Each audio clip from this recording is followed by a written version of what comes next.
peux te faire remarcher, dit l'enfant des rues au millionnaire paraplégique, qui rit avec mépris jusqu'à ce qu'un événement incroyable se produise. L'homme rit avec mépris jusqu'à ce qu'un événement incroyable se produise. Regardez, à cette belle histoire de foi et de dépassement jusqu'à la fin. Si cette histoire vous a intéressé, n'oubliez pas de vous abonner à notre chaîne et de nous dire depuis quelle ville vous nous regardez. On continue l'aventure. Dans le bureau du 80e étage de la tour Méridien, Alexandre Dumont contemplait Paris à travers les immenses baies vitrées. Le soleil couchant baignait la ville d'une lueur dorée, mais ses yeux ne voyaient que des chiffres, des graphiques et des projections qui défilaient dans son esprit. À 52 ans, il était devenu l'incarnation même du succès calculé, du contrôle absolu. Son assistant, Thomas, frappa discrètement à la porte avant d'entrer avec une nouvelle pile de documents. « Monsieur Dumont, les dernières analyses du marché asiatique sont arrivées. Les projections correspondent exactement à vos prévisions. » Un léger sourire se dessina sur les lèvres d'Alexandre. Bien sûr qu'elles correspondaient. Ses prévisions étaient toujours justes, basées sur des algorithmes qu'il avait lui-même développés. La précision était sa marque de fabrique, la raison son unique boussole. « Envoyez les ordres d'achat comme prévu, » répondit-il sans détourner son regard de la ville, « et programmez une visioconférence avec Shanghai pour demain matin, 6 heures précises. » Thomas hocha la tête, habitué à l'efficacité mécanique de son patron. « Il y a aussi une invitation pour la conférence « Innovation et futur » à la Sorbonne. Il souhaiterait que vous donniez une conférence sur votre parcours. » Cette fois, Alexandre se retourna, son visage impassible trahissant une légère contrariété. Encore des gens qui veulent entendre parler de l'inspiration et du génie, comme si le succès était une question de chance ou de talent inné. Il prit l'invitation et la parcourut rapidement. « Très bien accepté. Je leur expliquerai que la réussite n'est qu'une équation à résoudre. » Le soir venu, dans son penthouse du 16e arrondissement, Alexandre poursuivait sa routine millimétrée. Dîner à 20 heures précises, un repas calculé au gramme près pour optimiser ses performances. Lecture des rapports financiers jusqu'à 22 heures, méditation analytique pendant 30 minutes. Chaque minute de sa vie était orchestrée comme une symphonie mathématique. Sur son bureau trônait le dernier numéro du Financial Times, où son visage en couverture accompagnait le titre « Alexandre Dumont, l'homme qui a dompté l'incertitude ». L'article vantait sa capacité à prévoir les mouvements du marché, à anticiper les crises, à transformer le chaos en ordre. Dans son dressing parfaitement organisé, où chaque costume était classé par couleur et par saison, il préparait déjà sa tenue pour le lendemain. Une routine immuable, comme les lois de la physique qu'il admirait tant. « Le hasard n'existe pas, murmurait-il souvent. Seule l'ignorance des variables nous fait croire à la chance. » Cette conviction l'avait porté au sommet. Parti de rien, il avait bâti un empire en appliquant rigoureusement ses principes. Pas de place pour les émotions dans ses décisions, pas de compromis avec l'irrationnel. Son divorce, 3 ans plus tôt, n'avait été qu'une équation de plus à résoudre. Un contrat à renégocier, des actifs à redistribuer. Cette nuit-là, comme toutes les autres, il s'endormit à 23 heures précises, son esprit déjà focalisé sur les objectifs du lendemain. Sur sa table de nuit, son agenda affichait un planning minuté, au quart d'heure près pour les 6 prochains mois. Ce qu'Alexandre ignorait encore, c'est que le destin, cette variable qu'il refusait de reconnaître, s'apprêtait à bouleverser tous ses calculs. Dans moins de 24 heures, sa vision parfaitement ordonnée du monde allait voler en éclats. Mais pour l'instant, il dormait paisiblement, bercé par la certitude que tout était sous contrôle. Les lumières de Paris scintillaient à travers les fenêtres de son appartement, comme autant d'étoiles dont il pensait pouvoir prédire la trajectoire. Dans son monde de chiffres et de probabilités, il n'y avait pas de place pour l'imprévisible. Le lendemain matin, à 6 heures précises, Alexandre était déjà dans son bureau pour la visioconférence avec Shanghai. Les écrans affichèrent des courbes ascendantes, confirmant une fois de plus la justesse de ses prévisions. La réunion se termina sur une note triomphale. Un nouveau contrat de plusieurs millions d'euros. « Vous aviez raison, monsieur Dumont », commenta Sarah, sa directrice financière. « Un tic, le marché a réagi exactement comme vous l'aviez prédit. » Alexandre acquiesça distraitement, déjà concentré sur sa prochaine présentation à la Sorbonne, Il avait préparé un discours imparable sur la suprématie de la raison sur l'intuition, du calcul sur l'instinct. La réussite n'est pas un mystère, répétait-il en peaufinant ses slides. C'est une science exacte. À 14h30, sa voiture l'attendait devant la tour. Son chauffeur habituel était en congé, remplacé par un nouveau venu qui se présenta comme Pierre. Alexandre nota mentalement de vérifier son dossier plus tard. Il détestait les changements non planifiés. Le trajet vers la Sorbonne suivait son itinéraire habituel à travers les artères parisiennes. Alexandre consultait ses emails sur sa tablette, répondant mécaniquement aux messages selon leur ordre de priorité. À un feu rouge, il leva brièvement les yeux et aperçut un groupe d'enfants qui jouaient dans un square. Pendant une fraction de seconde, une image de sa propre enfance traversa son esprit. Lui, seul, entouré de livres de mathématiques. Il la chassa aussitôt. C'est alors que l'imprévisible fit irruption dans sa vie parfaitement ordonnée. Un camion de livraison grilla le feu rouge. Pierre, le chauffeur, tenta une manœuvre d'évitement. La berline de luxe dérapa sur les pavés humides. Le monde d'Alexandre bascula littéralement. Les secondes qui suivirent semblèrent se décomposer en une infinité de fragments, comme si le temps lui-même refusait soudain d'obéir aux lois de la physique. Le crissement des pneus, le choc, le tournoiement vertigineux, tout se mélangeait dans une cacophonie surréaliste. Quand Alexandre reprit conscience, il était à l'hôpital Saint-Louis. Les médecins parlaient autour de lui, leur voix lui parvenant comme à travers un brouillard. Des termes médicaux flottaient dans l'air. Traumatisme médulaire, compression vertébrale, paraplégie. Son esprit cartésien tentait désespérément d'analyser la situation, de la réduire à des variables contrôlables. Mais pour la première fois de sa vie, les chiffres ne suffisaient pas. Les statistiques de rétablissement qu'il réclamait aux médecins ne le rassuraient pas. Les pourcentages de réussite des différentes thérapies sonnaient creux. « Monsieur Dumont, expliqua le docteur Laurent, la médecine a ses limites. Dans votre cas, les dommages à la moelle épinière sont significatifs. Nous devons envisager une rééducation à long terme, mais vous devez comprendre que certaines fonctions motrices pourraient ne jamais se rétablir complètement. » Alexandre fixait le plafond blanc de sa chambre d'hôpital, refusant d'accepter cette réalité qui échappait à son contrôle. Son corps, cet instrument qu'il avait toujours considéré comme une simple machine à optimiser, le trahissait. Les sensations s'arrêtaient net au niveau de sa taille, comme si la moitié inférieure de son être avait été effacée de l'équation. Dans les jours qui suivirent, une parade de spécialistes défila dans sa chambre. Chacun apportait son lot de théories, de traitements possibles, de statistiques peu encourageantes. Alexandre les écoutait tous avec une attention clinique, prenant des notes mentales, cherchant la faille dans leur raisonnement. « Il faut du temps », répétait-il, « de la patience », des mots qui n'avaient jamais fait partie de son vocabulaire. Pour lui, le temps était une ressource à optimiser, pas un allié à courtiser. De retour dans son penthouse, Alexandre découvrait un nouveau monde, un monde où les certitudes s'effondraient comme un château de cartes. Son appartement, autrefois symbole de sa maîtrise absolue, était devenu un labyrinthe d'obstacles. Les marches élégantes de son escalier en colimaçon, les portes étroites de son dressing, même la hauteur de son lit king size, tout semblait maintenant le narguer. Une équipe d'ergothérapeutes avait transformé son espace de vie, installant des rampes, des barres d'appui modifiant la hauteur des meubles. Chaque changement était une gifle à son autonomie passée. Il observait ces modifications avec un mélange de dédain et de résignation, comme si son sanctuaire avait été profané par l'intrusion du handicap. « Monsieur Dumont, » expliquait, « Marie, la kinésithérapeute principale, nous allons établir un programme de rééducation progressif. Chaque petit progrès compte. » Il l'écoutait à peine, son esprit déjà occupé à calculer les probabilités de retrouver sa vie d'avant. Les statistiques médicales tournaient en boucle dans sa tête. Taux de récupération, pourcentage de réussite, courbe de progression. Mais pour la première fois, les chiffres ne le réconfortaient pas. Les jours se transformèrent en semaines.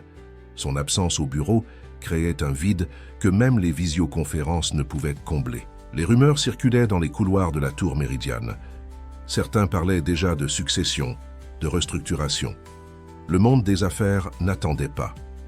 Sarah, sa directrice financière, lui rendait visite régulièrement, apportant des rapports et des documents à signer. Elle remarquait les changements subtils dans son comportement, la tension dans sa mâchoire, les silences plus longs, le regard qui se perdait, parfois dans le vide. « Les marchés asiatiques sont stables », rapportait-elle un matin, « mais nous aurions besoin de votre avis sur la stratégie à adopter pour le trimestre prochain. » Alexandre fixait l'écran de son ordinateur portable, où s'affichaient des colonnes de chiffres. Pour la première fois de sa carrière, les nombres lui semblaient flous, dénués de sens. « Suivez le protocole habituel », répondit-il sèchement. « Les algorithmes sont programmés pour ça. » Les séances de rééducation se succédaient, chacune plus frustrante que la précédente. Son corps, qu'il avait toujours considéré comme un simple outil à son service, se rebellait contre sa volonté. Les exercices les plus simples devenaient des défis insurmontables. Un matin, alors que Marie tentait de lui faire faire des exercices de renforcement, il explosa.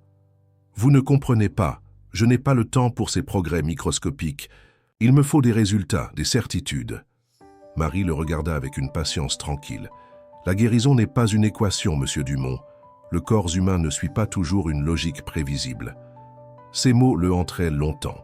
Dans son bureau transformé en chambre médicalisée, il passait des heures à rechercher des traitements expérimentaux, des thérapies innovantes, des solutions miracles. Il contacta les meilleurs spécialistes du monde, prêts à dépenser des fortunes pour retrouver ne serait-ce qu'une fraction de son ancienne mobilité. Les réponses étaient toujours les mêmes: patience, acceptation, adaptation. Des concepts étrangers à son vocabulaire d'homme d'action. La nuit, seul dans son lit médicalisé, il fixait le plafond, incapable de trouver le sommeil. Les certitudes qui avaient bâti sa vie s'effritaient une à une. Un soir, alors que le soleil se couchait sur Paris, il renvoya son équipe médicale. Il voulait être seul, face à ce qu'il était devenu. Dans le miroir de sa salle de bain adaptée, il observa son reflet, toujours le même visage déterminé, mais les yeux avaient changé. La confiance absolue avait laissé place à quelque chose de plus profond, de plus vulnérable. Il prit son téléphone et, pour la première fois depuis l'accident, appela son ex-femme, Claire. La sonnerie résonna dans le vide plusieurs fois avant que sa voix familière ne réponde. « Alexandre, est-ce que tout va bien ?» Le silence s'étira entre eux, chargé de non-dits et de regrets. Je ne sais plus, Claire. Je ne sais plus. Rien. » Ces mots, si simples, si honnêtes, marquèrent le début d'une fissure dans son armure de certitude. Une fissure par laquelle, sans qu'il le sache encore, la lumière allait pouvoir s'infiltrer. Le printemps parisien déployait ses couleurs dans les jardins du Luxembourg, indifférent aux tourments d'Alexandre. Pour sa première sortie prolongée, depuis l'accident, il avait choisi cet endroit qu'il traversait autrefois sans jamais vraiment le voir, trop absorbé par ses appels d'affaires. Son nouveau fauteuil roulant, un modèle high-tech qu'il avait fait spécialement concevoir, glissait silencieusement sur les allées. Laurent, son aide-soignant, le poussait avec une lenteur qui l'exaspérait. « Je peux aller plus vite », protestait-il régulièrement, mais Laurent maintenait son rythme imperturbable. Les passants détournaient parfois le regard, mal à l'aise. D'autres le fixaient avec une pitié à peine dissimulée. Lui, qui avait l'habitude d'imposer le respect par sa seule présence, se sentait maintenant invisible, ou pire, objet de compassion.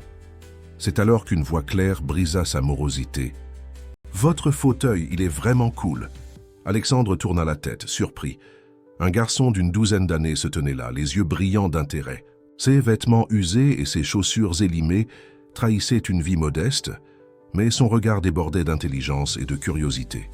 « Tu t'y connais en fauteuil roulant ?» demanda Alexandre, plus par politesse que par réel intérêt. « Pas vraiment », répondit le garçon avec un sourire. « Mais je m'intéresse à la mécanique. Je répare des vélos dans mon quartier. Je m'appelle Lucas. » Il y avait quelque chose dans la façon dont Lucas le regardait qui était différent. Pas de pitié, pas de gêne, juste une curiosité sincère et respectueuse. Pour la première fois depuis des mois, Alexandre se sentit vu en tant que personne et non en tant que handicapé. « Les roues sont à assistance électrique », expliqua-t-il, surpris par sa propre envie de partager ces détails techniques. « Le système peut être contrôlé par une application sur smartphone. » Les yeux de Lucas s'illuminèrent. « Comme une voiture autonome, mais en plus petit. J'ai lu un article sur les systèmes d'aide à la conduite. C'est fascinant comment les algorithmes peuvent... Alexandre l'interrompit. Tu lis des articles sur les systèmes d'aide à la conduite. Lucas haussa les épaules. Je lis tout ce que je peux trouver. À la bibliothèque municipale, il me laisse consulter les magazines scientifiques. Je n'ai pas d'ordinateur chez moi, alors j'apprends comme je peux. Laurent, qui observait la scène avec intérêt, intervint doucement. Monsieur Dumont, il est presque l'heure de votre séance de kinésithérapie. Alexandre hésita, puis sortit une carte de visite de sa poche, un réflexe professionnel qui avait survécu à l'accident. Tiens, Lucas, si tu veux en apprendre davantage sur la technologie, appelle mon bureau. Je peux te faire visiter quelques laboratoires intéressants. Le visage du garçon s'illumina, mais une ombre passa rapidement dans ses yeux. Je n'ai pas de téléphone, mais je suis souvent ici, près de la fontaine Médicis. Je révise mes cours ici presque tous les après-midi. Cette remarque fit sourciller Alexandre. Un adolescent qui préférait étudier dans un parc plutôt que chez lui, il y avait clairement plus dans l'histoire de ce garçon qu'il n'y paraissait. Alors, peut-être nous reverrons-nous, dit-il simplement. Sur le chemin du retour, Alexandre resta inhabituellement silencieux. Son esprit, habitué à analyser chaque situation sous tous les angles, tournait et retournait cette rencontre improbable. Pour la première fois depuis des mois, quelque chose avait percé la bulle d'amertume dans laquelle il s'était enfermé. Cette nuit-là, au lieu de consulter ses rapports financiers habituels, il se surprit à rechercher des informations sur les programmes d'éducation scientifique pour les jeunes défavorisés. Une idée commençait à germer dans son esprit, une équation d'un nouveau genre, où les variables n'étaient plus seulement des chiffres et des pourcentages. Les jours suivants, Alexandre se surprit à guetter la présence de Lucas près de la fontaine Médicis. Il avait repris l'habitude de se rendre au jardin du Luxembourg, prétextant auprès de son équipe médicale que l'air frais lui faisait du bien. En réalité, quelque chose dans la rencontre avec ce jeune garçon avait éveillé sa curiosité. Un après-midi, il le retrouva assis sur un banc, plongé dans un épais manuel de physique. Cette fois, Alexandre avait congédié Laurent, préférant manœuvrer seul son fauteuil. « Tu comprends ce que tu lis » demanda-t-il en s'approchant. Lucas leva les yeux, un sourire illuminant son visage. Les principes de la thermodynamique. C'est fascinant comment l'énergie ne peut être ni créée ni détruite, seulement transformée. Comme beaucoup de choses dans la vie, répondit Alexandre, surpris par sa propre réflexion philosophique. Où as-tu trouvé ce livre ? À la bibliothèque du quartier. La bibliothécaire, Madame Martin, me laisse emprunter les livres du niveau supérieur quand elle voit que je comprends. Alexandre observa plus attentivement le garçon. Ses vêtements étaient propres mais usés, ses chaussures raccommodées, avec soin. Malgré sa situation visiblement précaire, il dégageait une dignité remarquable. « Tu vis dans le quartier ?» demanda Alexandre, tentant de comprendre davantage la situation du jeune garçon. Lucas hésita un instant. « Je vis avec ma tante dans le 13e. Elle travaille beaucoup, alors je passe mon temps libre ici. C'est plus calme pour étudier. » Quelque chose dans sa voix trahissait une vérité plus complexe, mais Alexandre n'insista pas. À la place, il sortit sa tablette et commença à expliquer certains concepts de physique que Lucas étudiait. Pour la première fois depuis son accident, il se sentait utile, ses connaissances servant à autre chose qu'à générer du profit. Les heures passèrent sans qu'il s'en rende compte. Lucas posait des questions pertinentes, montrant une compréhension intuitive des concepts les plus complexes. Alexandre se surprit à apprécier ces moments d'enseignement, oubliant momentanément sa condition. « Comment as-tu développé cet intérêt pour les sciences ?» demanda Alexandre. Lucas resta silencieux. Un moment, jouant avec les pages cornées de son livre. Ma mère était professeure de sciences. Elle disait toujours que comprendre le monde, c'est avoir le pouvoir de le changer. L'emploi du passé n'échappa pas à Alexandre. Elle devait être une femme remarquable. Elle l'était, répondit simplement Lucas, ses yeux se voilant légèrement. Ce jour-là, en rentrant chez lui, Alexandre fit quelque chose d'inhabituel. Au lieu de consulter ses emails ou de participer à une visioconférence, il contacta son avocat. « Je veux créer une fondation », annonça-t-il. Une fondation pour soutenir l'éducation scientifique des jeunes défavorisés. Son avocat, habitué à ses décisions impulsives en matière d'investissement, fut surpris par cette nouvelle direction. C'est inattendu. Qu'est-ce qui vous a inspiré ce projet? Alexandre regarda par la fenêtre, vers les jardins du Luxembourg qui se découpaient au loin. Disons que j'ai découvert une nouvelle forme d'investissement. Cette nuit-là, pour la première fois depuis son accident, il ne prit pas ses somnifères. Son esprit bouillonnait d'idées, de projets. Il commençait à entrevoir une possibilité qu'il n'avait jamais envisagée, que sa vie, même transformée, pourrait avoir un sens différent, peut-être même plus profond qu'avant. Ansitunt, matin, alors qu'Alexandre se préparait pour sa séance habituelle de kinésithérapie, Marie arriva avec une expression différente sur le visage. « J'ai quelque chose à vous proposer », dit-elle en s'asseyant face à lui. « C'est peu conventionnel, mais je pense que cela pourrait vous intéresser. » Elle lui tendit une brochure sur un centre de soins alternatifs situé dans le sud de Paris. « Ce n'est pas un établissement traditionnel, expliqua-t-elle, mais ils obtiennent des résultats remarquables en combinant médecine moderne et approches holistiques. » En temps normal, Alexandre aurait rejeté l'idée immédiatement. Les thérapies alternatives n'avaient jamais eu leur place dans son univers cartésien, mais ses rencontres avec Lucas avaient commencé à ébranler ses certitudes. « Qu'est-ce qui les rend différents ?» demanda-t-il, surprenant Marie par son ouverture d'esprit. « Ils travaillent sur le lien entre le corps et l'esprit. Leur approche combine la rééducation physique avec un travail sur les émotions et le mental. Les statistiques de récupération sont... » « Montrez-moi les chiffres, » coupa Alexandre, un réflexe de son ancienne vie. Marie sourit. « Je savais que vous demanderiez ça. » Elle sortit un dossier rempli de graphiques et de données. « Voici les résultats sur les 5 dernières années. » Alexandre passa l'heure suivante à étudier les documents, analysant les courbes de progression, les taux de réussite. Les résultats étaient impressionnants, même pour son esprit critique.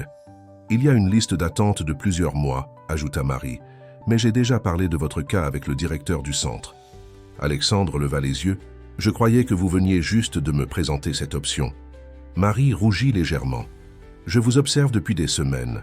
Vos sorties au Luxembourg, vos conversations avec ce jeune garçon, j'ai vu quelque chose changer en vous. Je pense que vous êtes prêt pour une approche différente. » Le lendemain, Alexandre se rendit au centre pour une première visite. Le bâtiment, une ancienne maison bourgeoise rénovée, était loin de l'environnement hospitalier austère auquel il était habitué.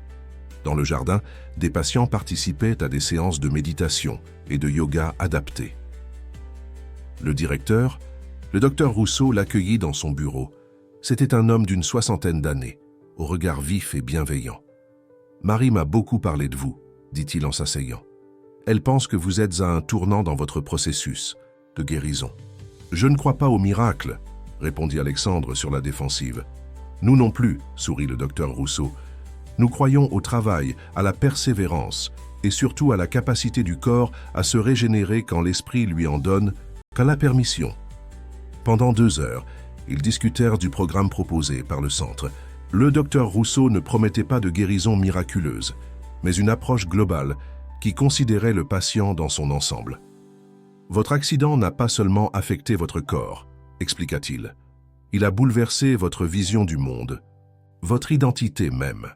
Notre travail consiste à vous aider à reconstruire non seulement vos capacités physiques, mais aussi votre relation avec vous-même. » En quittant le centre, Alexandre ressentit quelque chose qu'il n'avait pas éprouvé depuis longtemps, un sentiment d'espoir. Pas l'espoir naïf d'un retour miraculeux à sa vie d'avant, mais quelque chose de plus profond, de plus authentique. Les semaines au centre du docteur Rousseau s'écoulaient dans un rythme différent de tout ce qu'Alexandre avait connu.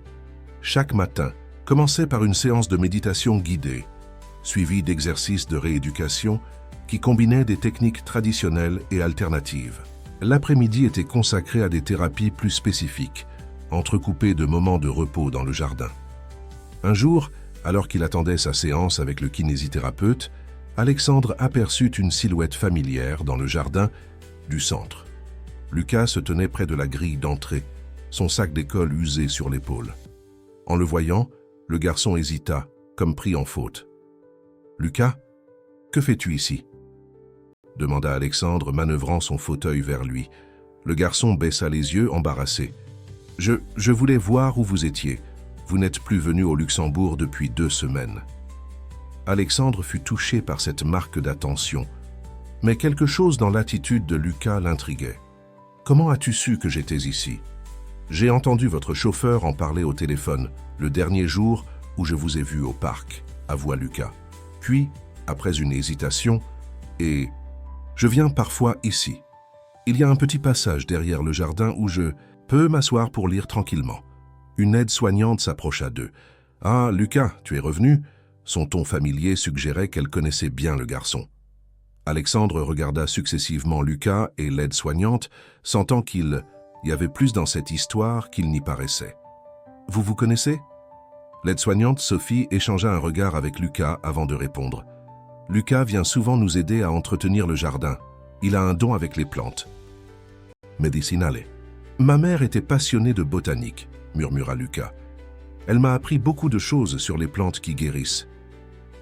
Ta mère, commença Alexandre, les pièces du puzzle commençant à s'assembler dans son esprit. Elle a été soignée ici. Le silence de Lucas fut plus éloquent que n'importe quelle réponse. Sophie posa une main protectrice sur l'épaule du garçon. Sa mère, Claire, était une patiente extraordinaire. Elle donnait des cours de sciences aux autres, patient pendant son traitement. Elle disait que partager son savoir l'aidait à garder espoir. Alexandre sentit son cœur se serrer. Les absences de Lucas au Luxembourg, son intérêt pour les sciences, sa présence dans ce centre, tout prenait un sens nouveau, plus profond et plus douloureux. « Et ton père ?» demanda-t-il doucement. « Parti quand j'avais 8 ans, » répondit Lucas, sa voix à peine audible. Il n'a pas supporté la maladie de maman. Sophie intervint gentiment. Lucas vit maintenant avec sa tante, mais il passe beaucoup de temps ici. C'est un peu devenu notre mascotte. Alexandre observa le jardin autour d'eux d'un œil nouveau, les plates-bandes soigneusement entretenues, les herbes médicinales parfaitement alignées. Il pouvait maintenant imaginer Lucas travaillant ici, en secret, préservant d'une certaine façon la mémoire de sa mère. « Tu sais, dit-il après un moment, j'ai commencé à mettre en place cette fondation dont je t'ai parlé. Elle aura besoin d'un expert en sciences et en plantes médicinales, quelqu'un qui comprend l'importance de transmettre le savoir. » Les yeux de Lucas s'illuminèrent légèrement, mais il y avait toujours une ombre de tristesse dans son regard. « Vous voulez dire comme ma mère le faisait ?»« Exactement comme ta mère le faisait, » confirma Alexandre, « et j'aurais besoin de quelqu'un pour m'aider à définir les orientations du programme scientifique. » Les semaines au centre du docteur Rousseau s'écoulaient dans un rythme différent de tout ce qu'Alexandre avait connu. Chaque matin commençait par une séance de méditation guidée, suivie d'exercices de rééducation qui combinaient des techniques traditionnelles et alternatives. L'après-midi était consacré à des thérapies plus spécifiques, entrecoupées de moments de repos dans le jardin. Un jour, alors qu'il attendait sa séance avec le kinésithérapeute, Alexandre aperçut une silhouette familière dans le jardin du centre. Lucas se tenait près de la grille d'entrée, son sac d'école usé sur l'épaule. En le voyant, le garçon hésita, comme pris en faute. « Lucas, que fais-tu ici ?» demanda Alexandre, manœuvrant son fauteuil vers lui. Le garçon baissa les yeux embarrassés. « Je voulais voir où vous étiez. Vous n'êtes plus venu au Luxembourg depuis 2 semaines. » Alexandre fut touché par cette marque d'attention, mais quelque chose dans l'attitude de Lucas l'intriguait. « Comment as-tu su que j'étais ici ?»« J'ai entendu votre chauffeur en parler au téléphone, le dernier jour où je vous ai vu au parc, » avoua Lucas. Puis, après une hésitation, « Et je viens parfois ici. Il y a un petit passage derrière le jardin où je peux m'asseoir pour lire tranquillement. » Une aide-soignante s'approcha d'eux. « Ah, Lucas, tu es revenu. » Son ton familier suggérait qu'elle connaissait bien le garçon. Alexandre regarda successivement Lucas et l'aide-soignante, sentant qu'il y avait plus dans cette histoire qu'il n'y paraissait. « Vous vous connaissez ?» L'aide-soignante Sophie échangea un regard avec Lucas avant de répondre. « Lucas vient souvent nous aider à entretenir le jardin. Il a un don avec les plantes médicinales. »« Ma mère était passionnée de botanique, » murmura Lucas. « Elle m'a appris beaucoup de choses sur les plantes qui guérissent. »« Ta mère, » commença Alexandre, les pièces du puzzle commençant à s'assembler dans son esprit. Elad a été soignée ici? Le silence de Lucas fut plus éloquent que n'importe quelle réponse. Sophie posa une main protectrice sur l'épaule du garçon. Sa mère, Claire, était une patiente extraordinaire. Elle donnait des cours de sciences aux autres patients pendant son traitement. Elle disait que partager son savoir l'aidait à garder espoir. Alexandre sentit son cœur se serrer. Les absences de Lucas au Luxembourg, son intérêt pour les sciences, sa présence dans ce centre. Tout prenait un sens nouveau, plus profond et plus douloureux. « Et ton père ?» demanda-t-il. « Doucement. Parti quand j'avais 8 ans, répondit Lucas, sa voix à peine audible. Il n'a pas supporté la maladie de maman. Sophie intervint gentiment. Lucas vit maintenant avec sa tante, mais il passe beaucoup de temps ici. C'est un peu devenu notre mascotte. Alexandre observa le jardin autour d'eux d'un œil nouveau, les plates-bandes soigneusement entretenues, les herbes médicinales parfaitement alignées. Il pouvait maintenant imaginer Lucas travaillant ici, en secret, préservant d'une certaine façon la mémoire de sa mère. « Tu sais, dit-il après un moment, j'ai commencé à mettre en place cette fondation dont je t'ai parlé. Elle aura besoin d'un expert en sciences et en plantes médicinales. Quelqu'un qui comprend l'importance de transmettre le savoir. » Les yeux de Lucas s'illuminèrent légèrement, mais il y avait toujours une ombre de tristesse dans son regard. « Vous voulez dire, comme ma mère le faisait. » « Exactement comme ta mère le faisait, confirma Alexandre. « Et j'aurais besoin de quelqu'un pour m'aider à définir les orientations du programme scientifique. » La découverte de l'histoire de Lucas bouleversa profondément Alexandre. Cette nuit-là, dans sa chambre du centre, il resta longtemps éveillé, repensant à sa propre vie, à ses priorités d'avant l'accident. Comment avait-il pu passer tant d'années à poursuivre des chiffres sur des écrans, alors que la vraie richesse se trouvait dans ces connexions humaines qu'il avait si longtemps négligées? Le lendemain matin, pendant sa séance avec le docteur Rousseau, Alexandre parla de Lucas. « Je ne crois pas aux coïncidences, dit-il, mais je ne peux pas expliquer rationnellement pourquoi ce garçon est entré dans ma vie exactement au moment où j'en avais besoin. » Le docteur Rousseau sourit. « Parfois, les explications rationnelles ne sont pas les plus importantes. Ce qui compte, c'est ce que ces rencontres éveillent en nous. » La thérapie prenait un nouveau sens. Alexandre ne travaillait plus seulement pour retrouver sa mobilité, mais pour devenir quelqu'un de différent, quelqu'un de meilleur. Les exercices physiques, bien que toujours difficiles, étaient maintenant alimentés par une motivation plus profonde. Un après-midi, alors qu'il terminait, une séance particulièrement intense, il ressentit quelque chose d'étrange. Un léger picotement dans ses orteils, à peine perceptible mais bien réel. Son thérapeute nota le changement dans son expression. « Vous avez senti quelque chose ?» demanda-t-il, attentif. Alexandre hocha la tête, presque incrédule. « C'est probablement psychologique, » dit-il, son ancien scepticisme refaisant surface. « Le psychologique et le physiologique sont plus liés que nous ne le pensons, » répondit le thérapeute. « Votre état d'esprit influence directement votre récupération. » Cette petite sensation, aussi infime soit-elle, marqua un tournant. Alexandre commença à noter chaque progrès, non plus avec son obsession habituelle des chiffres, mais avec une gratitude nouvelle. Il partageait ces moments avec Lucas, qui venait maintenant régulièrement au centre. Ensemble, ils avaient commencé à travailler sur le projet de fondation. Lucas apportait une perspective unique, parlant des besoins réels des jeunes de son quartier, de leur soif d'apprendre malgré les obstacles. « Ma mère disait toujours que la science devait être accessible à tous », expliqua Lucas un jour, alors qu'ils esquissaient les grandes lignes du programme. Elle rêvait d'un lieu où les enfants pourraient expérimenter, apprendre sans se soucier de leur origine sociale. Alexandre écoutait, fasciné par la maturité de ce garçon de Tunantendeha, 12 ans. « Ta mère était une femme sage, dit-il doucement.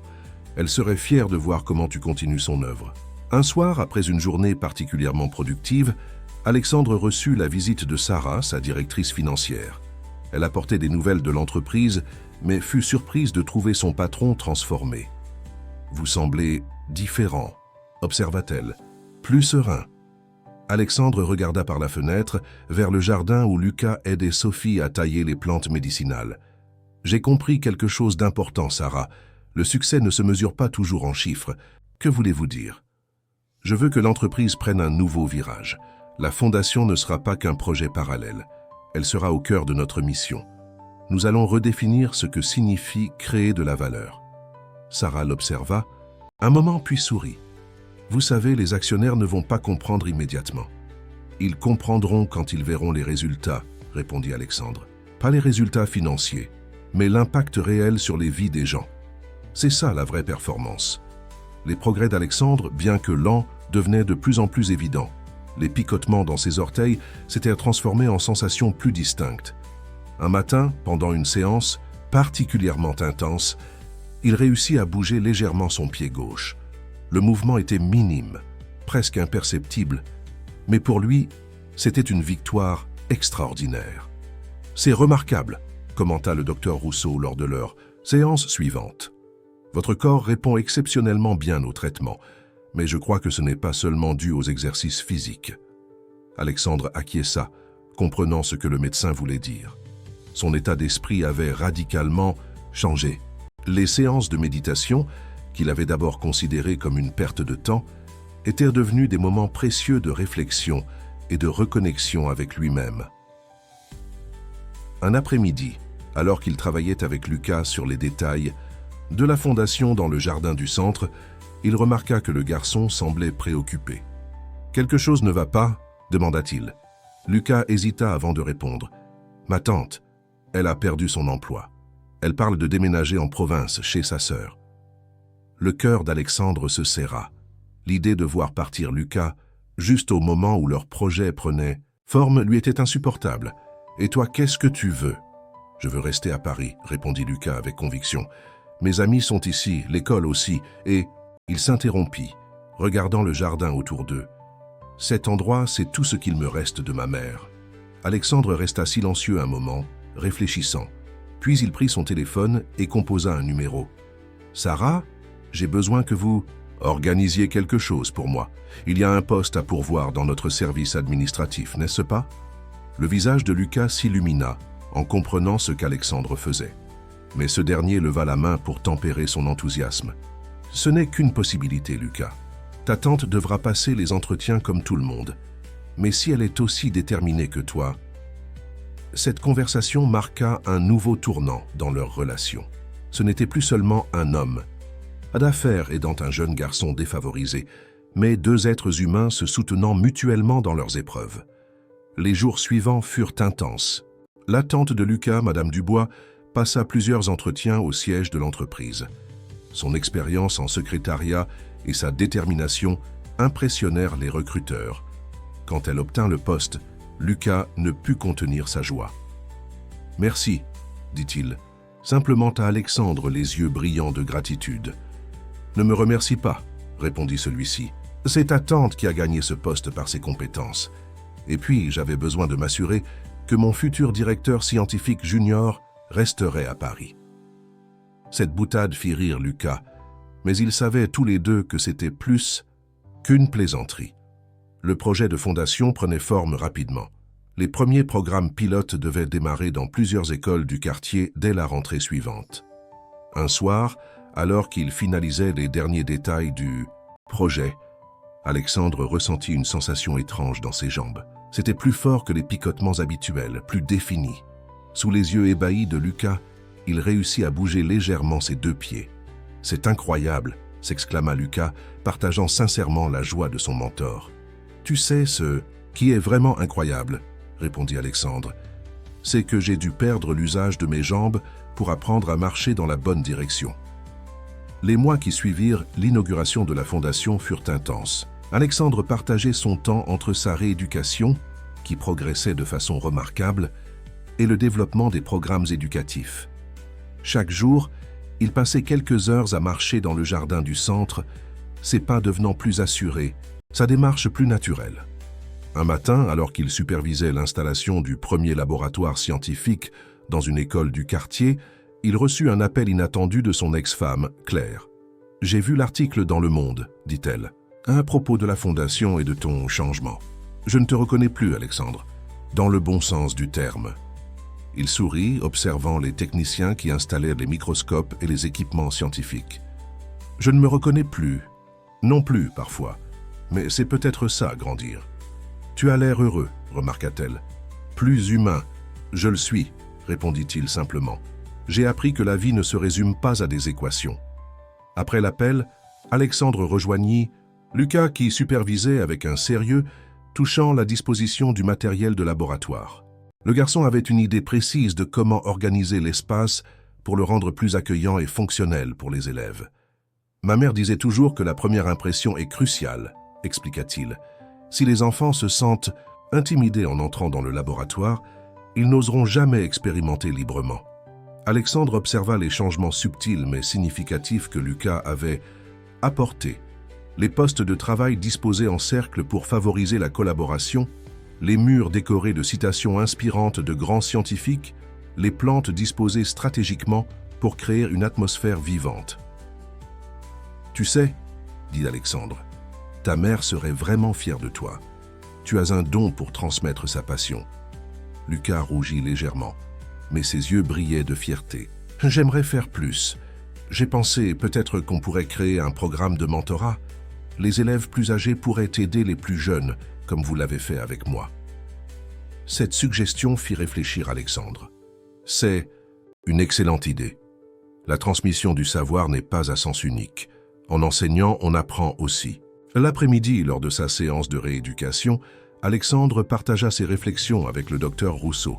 « C'est fascinant, dit-il, comment chaque progrès physique s'accompagne d'une nouvelle compréhension de moi-même et des autres. » Le Saint-Santis, médecin, sourit. « La guérison véritable est toujours holistique. Corps et esprit sont interconnectés, comme tout dans l'univers. » En rentrant chez lui ce soir-là, Alexandre ne prit pas son ascenseur privé comme d'habitude. À la place, il monta les escaliers, lentement mais sûrement, savourant chaque pas comme une petite victoire. Arrivé dans son penthouse, il se dirigea vers la grande baie vitrée. La ville s'étendait devant lui, scintillante dans le crépuscule. Mais son regard était différent maintenant. Au lieu de voir des marchés à conquérir et des chiffres à optimiser, il voyait des vies interconnectées, des potentiels à libérer, des rêves à réaliser. Sur son bureau, à côté des rapports financiers habituels, s'empilaient les dossiers de candidature pour les programmes de la Fondation. Des dizaines d'enfants comme Lucas, brillants et motivés, n'attendant qu'une opportunité pour s'épanouir. Il prit son téléphone et appela Sarah. « Je veux doubler le budget de la Fondation pour l'année prochaine, » annonça-t-il. « Et je veux que nous établissions des partenariats avec toutes les écoles du quartier, pas seulement les plus prestigieuses. Les actionnaires vont s'inquiéter, » prévint-elle, mais il y avait une note d'admiration dans sa voix. « Laissez-les s'inquiéter, » répondit Alexandre. « Parfois, il faut savoir investir dans l'immatériel pour créer une valeur véritable. » Le premier trimestre du programme pilote touchait à sa fin et les résultats dépassaient toutes les attentes. Les élèves montraient un enthousiasme débordant pour les sciences et leurs notes s'amélioraient de façon significative. Mais plus important encore, leur curiosité et leur confiance en eux s'épanouissaient. Un mercredi après-midi, Alexandre assista à une séance de démonstration dirigée par Lucas. Le garçon expliquait à un groupe d'élèves le principe de la photosynthèse, utilisant les plantes du jardin comme support pédagogique. « Vous voyez, » expliquait Lucas avec passion, « chaque plante est comme un petit laboratoire vivant. Elle transforme la lumière du soleil en énergie, exactement comme nous transformons nos rêves en réalité. » Alexandre, appuyé sur sa canne, qu'il n'utilisait plus que par précaution, observait la scène avec émotion. La métamorphose de Lucas était remarquable. Le garçon timide qu'il avait rencontré près de la fontaine Médicis s'était transformé en un jeune professeur passionné et charismatique. Après la séance, alors qu'il rangeait le matériel, Lucas semblait pensif. « Monsieur Dumont, dit-il soudain, j'ai une idée pour le programme. »« Je t'écoute, » répondit Alexandre, reconnaissant dans les yeux du garçon cette lueur particulière qui annonçait toujours quelque chose d'intéressant. « Et si on créait un jardin scientifique ? Dans chaque école, pas juste un jardin ordinaire, mais un espace où les élèves pourraient beau faire des expériences, observer les cycles naturels, comprendre la biologie en direct. » Alexandre sourit. « Comme ta mère t'a appris avec les plantes médicinales. » « Exactement, » s'enthousiasma Lucas. « On pourrait même inclure une section de plantes médicinales traditionnelles. Ça créerait un pont entre la science moderne et les connaissances ancestrales. Cette proposition touchait Alexandre particulièrement. Lui qui avait passé sa vie à séparer la raison de l'intuition, le mesurable de l'impalpable, comprenait maintenant la valeur de cette synthèse. Le soir même, il organisa une réunion avec l'équipe de la Fondation. Sarah, qui gérait maintenant à la fois l'entreprise et la Fondation, était présente, ainsi que plusieurs enseignants et le docteur Rousseau, devenu conseiller permanent. Le projet de Lucas est ambitieux, expliqua Alexandre, mais il représente parfaitement notre mission. Nous ne voulons pas seulement enseigner les sciences, nous voulons montrer comment elles s'intègrent dans la vie quotidienne. Le docteur Rousseau acquiesça. C'est exactement ce dont nous parlions lors de vos premières séances. La guérison, comme l'apprentissage, ne peut pas être compartimentée. Tout est lié. Les semaines suivantes furent consacrées à la planification de ce nouveau projet. Alexandre mit à disposition une partie de sa fortune personnelle pour accélérer sa mise en œuvre. Les premiers jardins scientifiques devaient être prêts pour la rentrée suivante. Un soir, alors qu'il travaillait tard dans son bureau, Alexandre reçut un message de Lucas avec une photo du premier plan de jardin qu'il avait dessiné. Le Medicine Design était impressionnant de précision et d'imagination, mélangeant zones d'expérimentation, espaces de détente et coins de culture. En regardant ce dessin, Alexandre fut frappé par une révélation. Ce n'était pas seulement un projet éducatif qu'ils étaient en train de créer, c'était un nouveau modèle de société. Un monde où la connaissance et l'empathie, la science et l'humanité, la raison et le cœur travaillaient ensemble au lieu de s'opposer. Le projet des jardins scientifiques avançait rapidement, mais un nouveau défi attendait Alexandre. Le conseil d'administration de son entreprise avait convoqué une réunion extraordinaire. Certains actionnaires s'inquiétaient de la direction que prenait le groupe sous sa nouvelle philosophie. La veille de cette réunion cruciale, Alexandre se rendit au centre du docteur Rousseau. Non pas pour une séance de rééducation, il marchait maintenant presque normalement, mais pour réfléchir dans le jardin qui était devenu son havre de paix. Lucas était là, comme souvent après l'école, en train d'expliquer à un groupe d'enfants les principes de la pollinisation.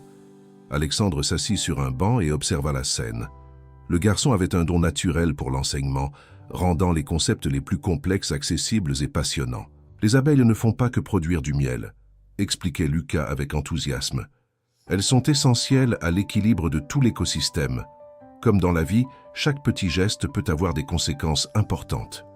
Cette simple phrase résonna particulièrement en Alexandre.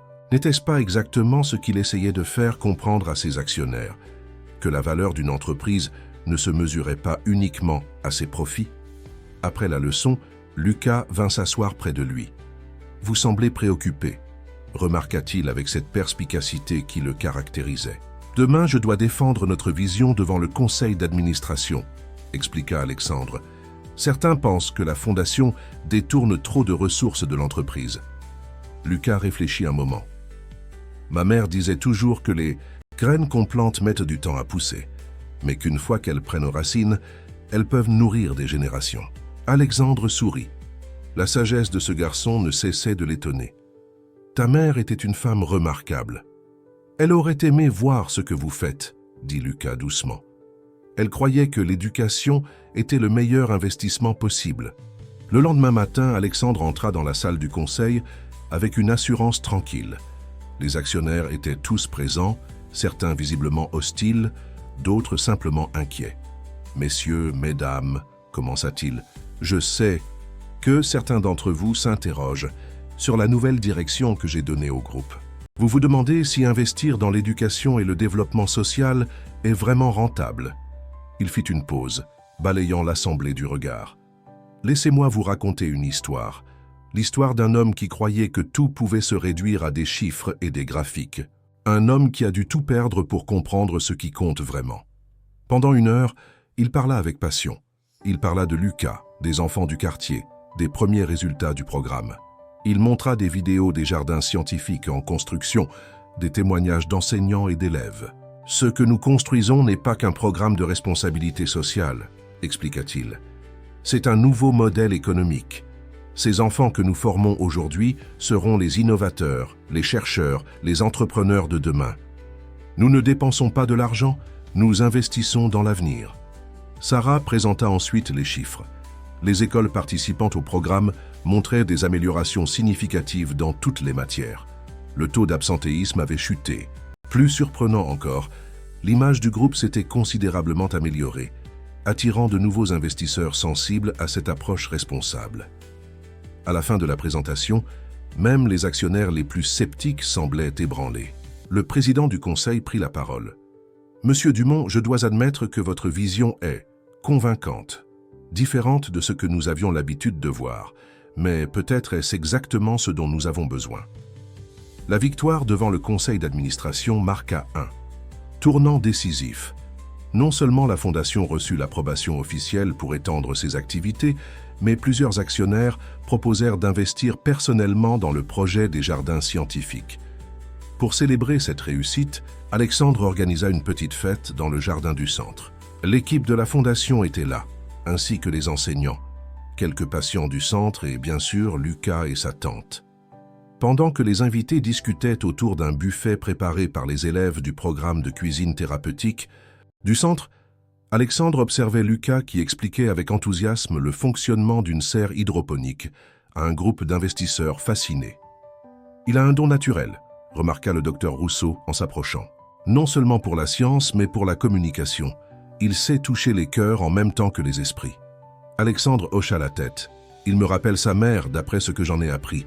Cette même passion de transmettre, de partager. À propos, intervint le docteur, j'ai quelque chose à vous montrer. » Il sortit de sa poche une enveloppe jaunie. Sophie a retrouvé ceci dans les archives du centre. C'est une lettre que la mère de Lucas avait écrite peu avant son départ. Alexandre prit l'enveloppe avec précaution. À l'intérieur, une lettre écrite d'une écriture fine et élégante. À celui ou celle qui poursuivra mon rêve. Je ne l'ai pas encore montré à Lucas, expliqua le docteur Rousseau. Je pensais que vous sauriez quand et comment le faire. En lisant la lettre, Alexandre sentit son cœur se serrer. Claire, la mère de Lucas, y décrivait sa vision d'une éducation qui ne séparerait pas la science de l'humanité, la connaissance, de la compassion. Elle parlait de jardins où les enfants pourraient apprendre en observant la nature, exactement comme le projet qu'ils étaient en train de réaliser. « C'est extraordinaire », murmura Alexandre. « C'est comme si elle avait prévu tout cela. » Le docteur Rousseau sourit. L'univers a parfois une façon étrange de connecter les points, n'est-ce pas? Plus tard dans la soirée, alors que la fête touchait à sa fin, Alexandre emmena Lucas dans un coin tranquille du jardin. Il lui tendit la lettre sans un mot. Les mains de Lucas tremblaient légèrement en reconnaissant l'écriture de sa mère. Au fur et à mesure qu'il lisait, des larmes silencieuses coulaient sur ses joues, mais un sourire illuminait son visage. « Elle savait, » dit-il doucement. « Elle savait que quelqu'un continuerait son travail. » « Non, » corrigea Alexandre gentiment. « Elle savait que tu continuerais son travail. Je ne suis qu'un instrument dans cette histoire. Tu es celui qui porte vraiment sa vision. » Lucas releva la tête. « Mais sans vous, sans moi, tu aurais trouvé un autre moyen. La passion et la détermination que tu portes en toi, ce sont les vrais moteurs du changement. J'ai juste eu la chance d'être là au bon moment. » Ils restèrent un moment silencieux, contemplant le jardin où les dernières lueurs du jour jouèrent dans les feuilles. Au loin, on entendait encore les rires des invités, le bruissement du vent dans les arbres, la vie qui continuait son cours. Le premier anniversaire de la Fondation approchait, et avec lui, l'inauguration officielle du réseau de jardins scientifiques. 10 écoles du quartier avaient maintenant leur propre espace d'apprentissage en plein air, chacun unique, mais tous inspirés par la vision originale de Lucas. Un matin, alors qu'Alexandre supervisait les derniers préparatifs dans le jardin, pilote, il reçut un appel inattendu. C'était un représentant du ministère de l'Éducation nationale. « Monsieur Dumont », annonça la voix au téléphone, « nous avons suivi avec beaucoup d'intérêt le développement de votre programme. Les résultats sont remarquables.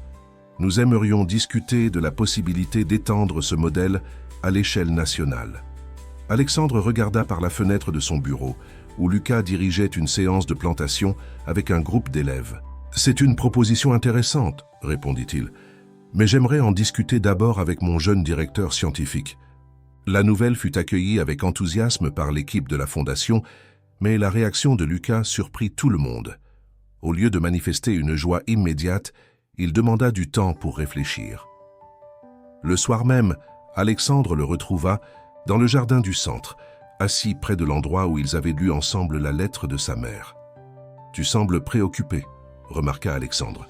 Lucas hocha la tête. « Je pensais à ce que ma mère écrivait dans sa lettre. Elle parlait de l'importance de garder une dimension humaine dans l'enseignement.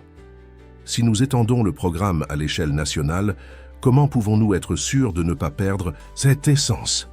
Alexandre sourit, fier de la maturité de cette réflexion. « Tu as raison, c'est un défi important. Que proposes-tu » Les yeux de Lucas s'illuminèrent. « Et si nous créions un réseau de mentors, des personnes formées non seulement aux aspects scientifiques, mais aussi à l'approche humaine que nous avons développée ici. Chaque nouveau jardin scientifique serait parrainé par un jardin existant. Une transmission en chaîne, acquiesça Alexandre, comme la nature elle-même se reproduit et s'étend. Exactement. Et chaque jardin garderait son caractère unique, adapté à son environnement et à sa communauté, tout en partageant les mêmes valeurs fondamentales. » Dans les jours qui suivirent, ils travaillèrent ensemble sur cette vision. Le projet présenté au ministère n'était plus une simple réplication du modèle initial, mais un écosystème éducatif, vivant et évolutif. Le docteur Rousseau, qui suivait ces développements avec intérêt, fit une remarque qui toucha Alexandre. « Il est fascinant de voir comment votre guérison et celle de Lucas se sont entremêlées. Vous avez retrouvé l'usage de vos jambes, et lui a trouvé sa voie. La vraie guérison, répondit Alexandre, c'est quand on comprend que nos blessures peuvent devenir des forces. » Un après-midi, alors qu'il finalisait les détails du programme national, Lucas demanda soudain « Monsieur Dumont, pourquoi avez-vous décidé de m'écouter ce jour-là près de la fontaine ?» Alexandre réfléchit un moment.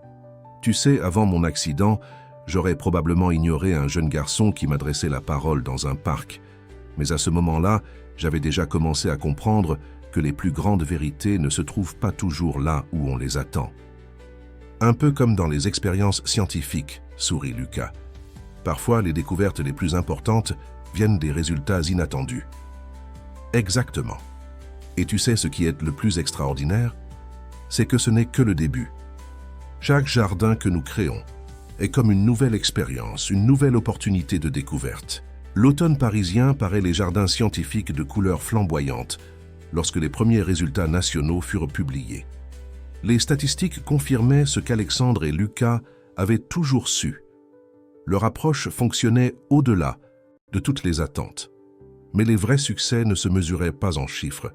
C'était dans les yeux des enfants découvrant la magie de la science, dans la fierté des parents voyant leurs enfants s'épanouir, dans la transformation des quartiers autour des jardins scientifiques. Un matin, alors qu'Alexandre faisait sa promenade quotidienne dans le jardin du centre, sans canne désormais, il croisa une jeune fille qui lui rappela étrangement Lucas lors de leur première rencontre. « Monsieur, » l'interpella-t-elle, « est-ce vrai que vous étiez un homme d'affaires ?» Qui ne croyait qu'aux chiffres. Alexandre sourit.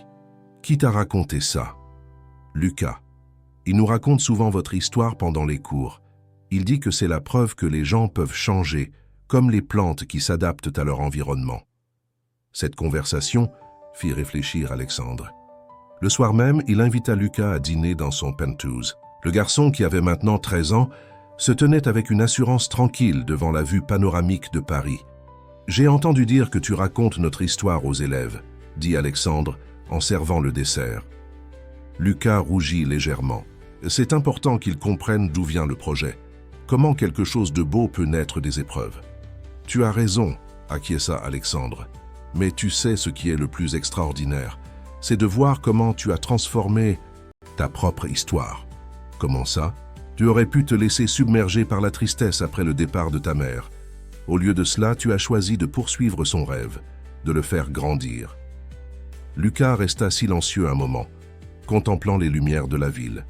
« Parfois, je me demande ce qu'elle penserait de tout ça. Je pense qu'elle serait émerveillée, » répondit doucement Alexandre. « Pas seulement par ce que nous avons construit, mais par l'homme que tu deviens. » Le lendemain, ils avaient rendez-vous au ministère pour présenter la prochaine phase du projet. Lucas avait préparé une présentation qui intégrait des témoignages d'élèves, des données scientifiques et des projections pour l'avenir. « Le plus important, expliqua-t-il à l'assemblée de hauts fonctionnaires, c'est que chaque jardin reste unique, comme chaque enfant est unique. Nous ne créons pas des clones, mais des écosystèmes vivants d'apprentissage. Alexandre, assis au fond de la salle, observait avec fierté son jeune protégé. Il repensait à l'homme qu'il était avant son accident, obsédé par le contrôle et la performance. Qui aurait cru qu'il trouverait son plus grand accomplissement en lâchant prise, en faisant confiance à un jeune garçon rencontré dans un parc? Après la présentation, qui fut un succès retentissant, ils marchèrent, ensemble, le long de la Seine. Le soleil se couchait dorant les façades des bâtiments. « Tu sais, dit Alexandre, je crois que j'ai enfin compris ce que ta mère voulait dire dans sa lettre. La vraie transmission ne se fait pas seulement par les mots ou les actes, mais par l'exemple que nous donnons. » Lucas sourit. Un peu comme les plantes qui se reproduisent naturellement quand les conditions sont favorables. Exactement. Et tu sais quoi? Je crois que nous avons créé ces conditions favorables. Le printemps suivant apporta avec lui une surprise inattendue. Un matin, alors qu'Alexandre et Lucas travaillaient sur les plans d'expansion du programme, Sarah entra dans le bureau avec une expression énigmatique. « Il y a quelqu'un qui souhaite vous voir », annonça-t-elle, tous les deux. La porte s'ouvrit sur un homme d'une quarantaine d'années, l'air nerveux et fatigué. Lucas se figea en le reconnaissant instantanément. « Papa », murmura-t-il incrédule. Alexandre se leva instinctivement, protecteur. Le père de Lucas, Marc, fit un pas hésitant dans la pièce. « J'ai vu les articles dans les journaux, » dit-il doucement. « Sur le programme, sur ce que vous avez accompli, sur toi, Lucas. » Sa voix tremblait légèrement. « Je sais que je n'ai pas le droit d'être ici, mais je devais vous voir. » Lucas resta silencieux, ses émotions visiblement en conflit. Alexandre posa une main rassurante sur son épaule. « Peut-être devrions-nous aller dans le jardin, » suggéra-t-il. « C'est un meilleur endroit pour les conversations importantes. » Dans le jardin du centre, entouré par les plantes que Lucas avait lui-même cultivées, la tension commença doucement à se dissiper. Marc regardait autour de lui avec émerveillement. « C'est exactement comme Claire l'avait imaginé, » dit-il doucement. Elle parlait toujours de créer des espaces où la science et la nature se rencontreraient. « Tu t'en souviens ?» demanda Lucas, surpris. « Je me souviens de tout, » répondit Marc. « Je n'ai jamais oublié. Je n'ai pas eu la force de rester, de la voir souffrir, de te voir souffrir. »« Alors tu es parti, » continua Lucas, sa voix tremblante mais ferme. « Tu nous as laissés seuls. » Marc baissa la tête. « Je sais, c'était lâche, impardonnable. Mais voir tout ce que tu as accompli, comment tu as transformé la douleur en quelque chose de beau, tu es devenu l'homme que ta mère espérait que tu serais. » Alexandre observait l'échange en silence, conscient de l'importance de ce moment. Il repensait à sa propre transformation, à comment la vie avait une façon étrange de créer des cercles parfaits. « Je ne demande pas de pardon, » continua Marc. « Je voulais juste que tu saches que je suis fier de toi et que ta mère, elle aurait été tellement heureuse de voir ça. » Lucas resta silencieux un long moment, regardant les plantes autour d'eux. Finalement, il se tourna vers son père. « Tu veux que je te montre comment fonctionne le jardin ?» proposa-t-il doucement. Alexandre s'éclipsa discrètement, les laissant seuls. De son bureau, il pouvait les voir marcher dans le jardin. Lucas expliquant passionnément chaque détail du projet, Marc écoutant avec attention et respect. Plus tard ce soir-là, Lucas vint le trouver. « Vous saviez qu'il allait venir ?» Alexandre secoua la tête. « Non, mais je comprends pourquoi il est revenu. Parfois, il faut du temps pour trouver le courage d'affronter ses erreurs. Je ne sais pas si je peux lui pardonner, » avoua Lucas. « Tu n'as pas à décider ça maintenant, » répondit Alexandre. « La guérison prend du temps. Comme les plantes, elle a besoin d'espace pour grandir. » 5 ans s'étaient écoulés depuis cette première rencontre près de la fontaine Médicis. Le réseau des jardins scientifiques s'étendait maintenant dans toute la France, touchant des milliers d'enfants. Le modèle avait même commencé à attirer l'attention internationale. Par une belle matinée de printemps, Alexandre se tenait dans le jardin original du centre, regardant Lucas, maintenant un jeune homme de 17 ans, diriger une formation pour de nouveaux mentors du programme. « La science n'est pas juste une collection de faits », expliquait Lucas à son auditoire captivé. « C'est une façon de voir le monde, de comprendre notre place dans l'univers. Chaque jardin que nous créons est une invitation à l'émerveillement. » Alexandre sourit, reconnaissant dans ses paroles l'écho de leur première conversation. Sa canne, qu'il gardait maintenant plus par habitude que par nécessité, reposait contre un banc pendant qu'il observait la scène. Sarah s'approcha doucement. « Les derniers chiffres sont arrivés, » dit-elle. « Le taux de réussite scolaire dans les écoles participantes a augmenté de 40%. Mais le plus impressionnant, c'est l'impact sur les vocations scientifiques, particulièrement chez les filles et les enfants des quartiers défavorisés. »« Les chiffres sont importants, » répondit Alexandre, « mais ce n'est pas ce qui compte le plus. Regarde-les. » Il désigna les participants à la formation, venus de tous horizons, unis par une même passion. C'est ça, le vrai succès. La relation entre Lucas et son père s'était lentement reconstruite au fil des années. Marc ne cherchait pas à rattraper le temps perdu. Ils savaient tous deux que c'était impossible, mais il s'efforçait d'être présent, d'écouter, de comprendre. Il avait même commencé à contribuer au programme en tant que bénévole, utilisant ses compétences en menuiserie pour construire des structures dans les nouveaux jardins. Le docteur Rousseau, bien qu'à la retraite, restait un visiteur régulier du centre. « Vous savez, dit-il un jour à Alexandre, « quand je vous ai rencontré, je n'aurais jamais imaginé que votre guérison prendrait cette forme. »« Moi non plus, » admit Alexandre. « Je cherchais à retrouver mes jambes, mais j'ai trouvé quelque chose de bien plus précieux. » La cérémonie de remise des diplômes de Lucas approchait et avec elle une nouvelle phase de leur aventure. Le jeune homme avait été accepté dans les meilleures universités, mais il avait déjà décidé de poursuivre son travail avec la Fondation tout en étudiant. « Tu pourrais choisir n'importe quelle carrière, » lui fit remarquer Alexandre. « Un soir, je l'ai déjà choisi, » répondit simplement Lucas.